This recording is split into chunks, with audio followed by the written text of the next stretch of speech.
Manish, thank you so much for appearing on the Wizards of Dalal Street. Thanks for having me on the show. It's a pleasure, Manish.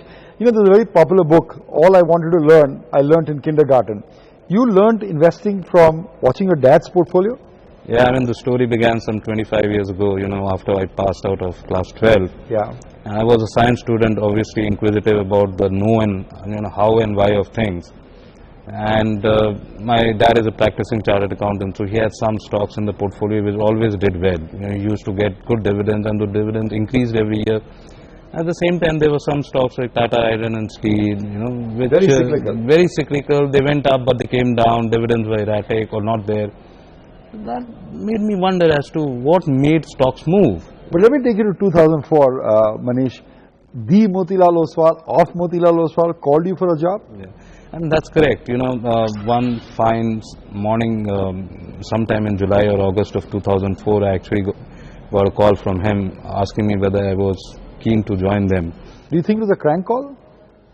No, I didn't. The serious voice that spoke on the other side, obviously, it was... Convinced you. Yeah. So he wanted me to come over to Bombay and face an interview with Mr. Ramdeo Agrawal and himself.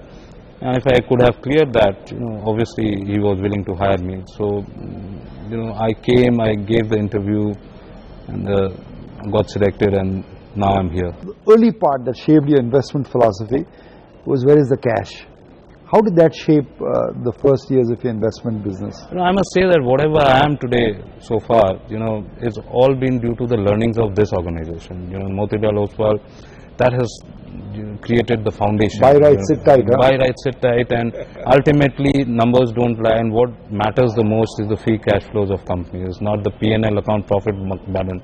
That's the determinant to the free cash flows, and if you're able to gauge how much cash flow the business is going to earn over a lifetime, maybe next 5, 10, 15 years, it's nothing but the present value of those future cash flows.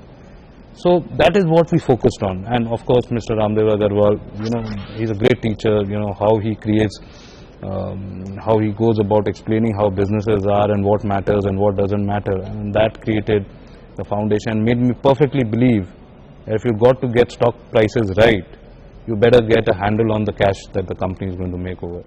Correct, follow the cash. But as you progressed in your job, I've heard a lot of abbreviations in my time, SOS, IOU, GOI, PMO, but you guys believe in a different abbreviation. Tell me about it. So the term is called QGLP. This is nothing but the margin of safety. QGL is the value piece, P is the price. Difference between value and price is the margin of safety. The value component has been broken down into 3 letter words, QGL. Q is the quality, as measured through quality of business and quality of management. G is the growth part. We want to buy growth businesses, so we are following a GARP method of investing. And longevity of growth is understanding whether the moat or the competitive advantage of businesses are structural or cyclical. Well, give me a couple of qualitative and quantitative factors that are very important to you.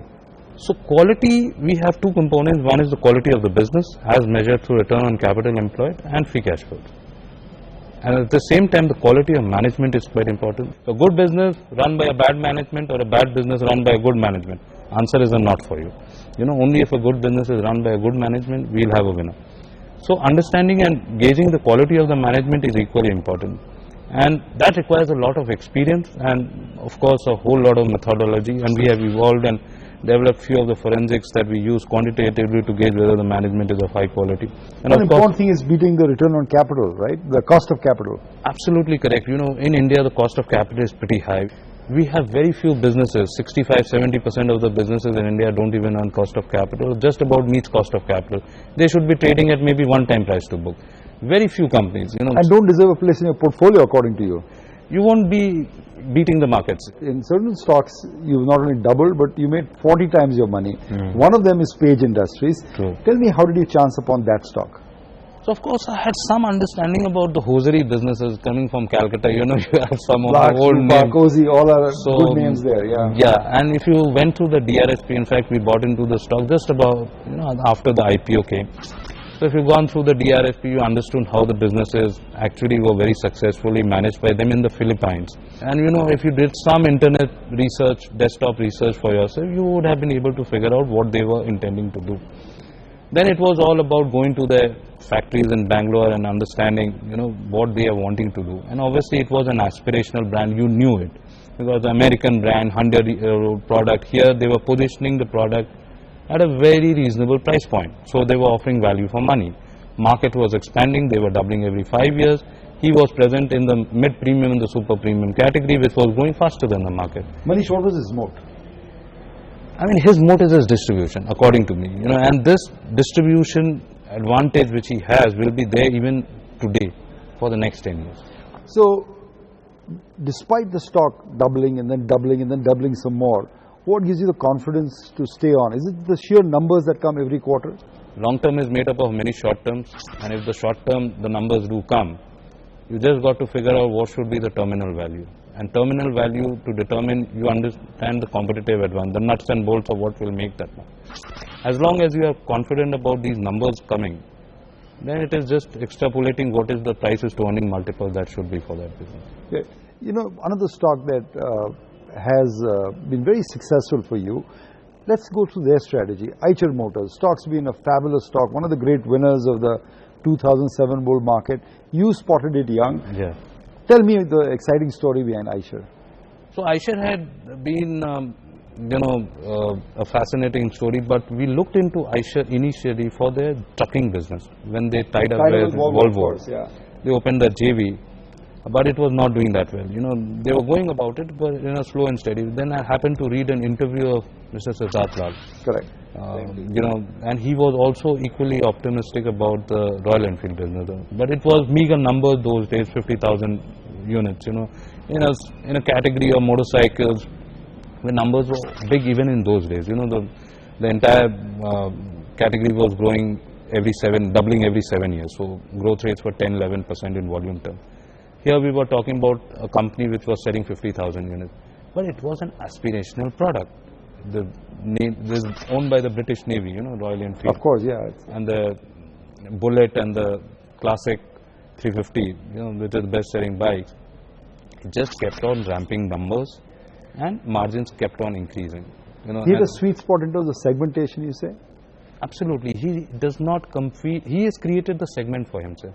He does not compete with scooters. He does not compete with commuting motorcycles. He does not compete with ultimate leisure biking. He owns the segment. He owns the segment, and even today there is no major competitive, competition that is coming through. If he has priced his product very sweetly between 100,000 rupees to 1,50,000 rupees, that range, he will continue to be a winner. There are, of course, competition trying to position their own products within that segment, but he is miles ahead of them, and to get latent demand in the system for these sort of bikes is roughly around 2 million units. Today he is at 600,000 units. A lot of headroom. A lot of headroom to go, and the market hopefully should be growing at about the motorcycle category growth rate for long periods of time. When you first buy a stock, Page, Eicher, or anything else, is there a bit of heart pounding goes on? Are you unsure? Do you know that's going to be a winner? Is there something that your bloodstream tells you? So mentally I try to figure out the P&L account model, at least for the next 3 years. Looking beyond that is difficult to take a call on. But based on my understanding about the business, what would make money for those businesses, just try to figure out how much money this business is going to make in the next 3 to 5 years. So it comes down again to numbers and cash flow. 100%. Nothing else works according to me, the value investing is understanding growth investing. As far as India is concerned, Benjamin Graham's definition of value, the strictest definition of the term would not apply to India, because obviously bulk of the businesses are earning less than cost of capital. How does low PE stocks, would make or create wealth for you? It's about growth, understanding growth, and how much cash flow these businesses are going to make. And the way India is shaping up, there are and there will be a lot of structural stories coming through with good quality management. So investors, have missed Page and Eicher, can either buy Page, Eicher again, or some other stocks. Do you feel that opportunity is still there? Today, bulk of the value is getting captured in the private equity space. But at the same time, we'll have umpteen number of opportunities even in the listed equity space.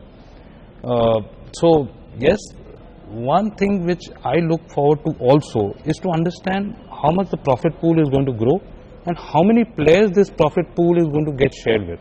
So, if you have consolidated sectors, I mean, I as a fund manager to figure out whether company A is going to do well or company B is going to do well or company C. If they all fit into the QGLP framework, my job is easier if there is a growing profit pool and a consolidated space. You know, when you say profit pool, I can almost hear Ramdeo speaking.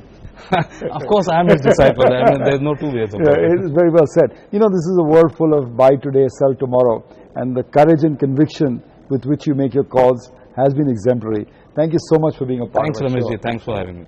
We'll see you next week on another episode of the Wizards of Dalal Street, a fresh breeze.